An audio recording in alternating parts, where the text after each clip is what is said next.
Focus on your fundamentals. இங்க பேசும்போது கூட ரொம்ப அழகா சொல்லும்போது சொன்னாங்க, உங்களுடைய அவர் திருப்பதி ராவ் பேசும்போது அழகா சொன்னாரு. உங்களுடைய ஃபண்டமெண்டல்ஸ் ரொம்ப ஸ்ட்ராங்கா இருக்கணும். உங்களுடைய உங்களுடைய வாட் யூ கால் யுவர் புக்ஸ்ல நீங்க படிச்ச விஷயங்கள மீண்டும், மீண்டும் படிச்சு என்ன பண்ணணும்? ஸ்ட்ராங் பண்ணுங்க. எங்க மெமரைஸ் பண்ணக்கூடியமோ அந்தந்த பகுதிகள மெமரைஸ் பண்ணுங்க. பட் எது எது அண்டர்ஸ்டாண்ட் பண்ணணுமோ, அண்டர்ஸ்டாண்ட் பண்ணக்கூடிய கான்செப்ட்ஸ நீங்க அண்டர்ஸ்டாண்ட் பண்ணுங்க. அதுக்கப்புறமா யுவர் ஃபோக்கஸ் வில் பி இப்ப இருக்கக்கூடிய இந்த நேரத்துல என்ன பண்ணணும் அப்படின்னு சொன்னா, ஒரே ஒரு சிந்தனைகள் தான். நான் நல்லா கிளியர் பண்ணணும் அப்படிங்கிற ஒரே சிந்தனையோட நீங்க வந்து your time management should be there. You must practice your question paper. புதுசா கொடுத்தாலும் சரி, எல்லா இடத்துல இருக்க கொஸ்டின் பேப்பர்ஸ வாங்கி வச்சுக்கிட்டு கஷ்டப்பட வேண்டாம். What you are doing, do it properly.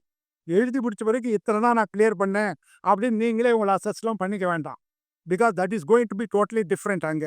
UPSC is always unpredictable. So நீங்க வந்து உங்களுக்கு வேண்டிய ஒரு எக்ஸாம்ஸ நீங்க பண்ணீங்கன்னா, அடிக்குவேட் அமௌண்ட் பண்ணீங்கன்னா, you will get quite lot of experience. அப்புறம்